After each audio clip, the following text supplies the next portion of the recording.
Hi, this is Dina and Stephanie for our last unit, number 6. So we're going to go ahead and wait. What article did you read, Stephanie? The K through 12, 2016. Okay, I read the 2017 higher education. So we've got different articles this time. So that'll be good. Okay, so the first standard is for students, and it's innovative design. So did you find anything on this in your article? Yeah, so my article talked a lot about going towards student products. So for example, the inquiry-based learning, the artificial intelligence, which I thought was really cool. So they talked about one, and they started in elementary, and I thought that was just fascinating because a lot of times we underestimate those elementary kids. But it's Yeah. good to get them started in a certain mindset. So it was, I don't remember who it was, but they donated trackers, the step trackers, to elementary kids. And for every X amount of steps that they got, they would donate a meal to a family, or they would, depending on how many steps they got, there was an incentive that would go with that amount. And it was really cool because it would teach them the positive things and how you have to take initiative, how you have to put in work for you to help others, and the positiveness that comes from it. I just thought that was so cool. They had the robotics team. They had so many different topics that led students to be the designers, for them to go through the process themselves, and the teacher just to be the facilitator. I love that idea of the clickers. I think in elementary, some students, they just get wound up in their own world, and that's just taking them outside to like a more global aspect of thinking. Yeah. That's really cool. So mine obviously is higher education. So it was talking about like cultures of innovation and redesigning the learning spaces. And one of the things that kind of struck me is they're doing so much at the college level to support like technology learning and learning spaces. And some of the things that they're talking about, I'm like, we are not ready for this, like in middle school and high school. And I'm like, this is amazing. And like, they're talking about one of the things is like getting the students ready for a contemporary workplace and getting employees who are inventive. And I'm like, so much of the old school way of doing things does not teach students to be inventive. Yeah. It teaches them to regurgitate the facts that they've learned. And this year, I'm teaching in a new program called Connect, and it's called Summit in California.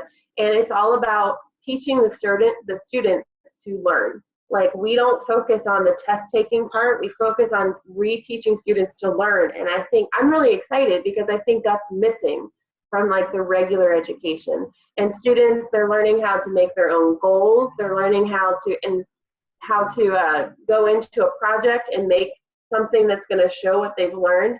And I think that's kind of what they're talking about here. And I think it's starting to get speed in high school and middle school, but it's just not where it is at the college level right now. Yeah, that's really and I'm excited. I'm excited to see how it goes. So innovative design, getting the students' voice, getting them to participate. I think it's going to be good, but we're not there yet. So the next one, coaches and administrators, visionary leadership. So this goes back in my article, like talking about that advancing. And I think that coaches and administrators, they have to go into these new technology pieces and really look at, I spelled leadership wrong, sorry, I should know that. And look at like, what can they do for students?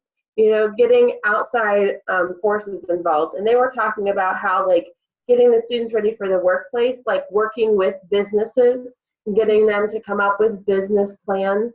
I just think that's such an innovative way of thinking of things. Like in the past, okay, write a letter to a business person. Well, that doesn't make it concrete for students, but getting them actually to talk to a business person, to come up with a business plan. And that's what they're talking about in college, is just a different way of learning style in college. You don't sit there with the professor the whole time.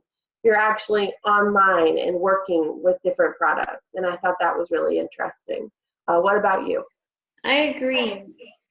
Education itself, as we stated, is changing, and so do the educators. One of the articles talked about how one of the playgrounds in the neighborhood was paved over for a parking lot, so the students, I believe they were high school levels, Students had to go find themselves. They had to go find a location where it would be best suited for a playground. They had to go through the proper channels to get the permits. They had to go through the designs and they had to do everything. And as a leader, you have to have that vision. It can't just be, the students are going to come up with it. And honestly, as teachers, we get overwhelmed. We like the ideas, but sometimes it's just like, oh, as you said about the testing, sometimes the testing is put so much that those ideas are put on the back burner. So it has to come from the leadership to say, okay, these are the needs of the higher education. So this is what needs to be shown in the school. This is how we're going to get these kids ready for college. And this is what we're going to do, because it does go beyond the testing. It does students, and that's what I read in one of the articles, that it's not I think it was Unit 5's article that was saying how you can't just be in a row in a desk anymore. That one of the high schools, it was a 1,000 student high school, and it was just one big room. There was no classroom. The walls were movable, and it allowed them to do what they needed to do. And that had to come from the leadership. The leaders have to say, this is what we want our students to do. This is the goal for the school. This is the vision. This is how we're going to get there. So it does, I believe, have to start with the leaders. Yeah, I think that's great. And the next one, so administrators, systemic improvement. So what did you find for this one? So just as we stated before, the leaders have to change their mindset. So the system has to change itself. So they have to collaborate, which is one of the things that were talked about. There has to be collaboration with not just the administrators, but the administrators have to discuss with the teachers, with the coaches. Okay, this is what's happening, how we're going to address this. Their system has to change in order to meet the needs of today's education and what the education is changing to, honestly. Yeah, because the standard talked about like management on like improving the learning. And I think like the one part of my article talked about changing and adapting the blended learning design and going in and like letting the classroom be, like you were talking about, movable, like the walls can move, the desks can move. And I know like that's a great concept. And I think a big issue, like our administrator, he's wanting us to be able to do anything we want in our classrooms, but he's kind of held back by the whole budgeting concept. Like he only has so much money, and our school is over 50 years old, so there's only so much he can do because a lot of what was put into the school is kind of stuck there. Like, and you've got cubbies and things, and they're built into the walls, and that's kind of a struggle for teachers.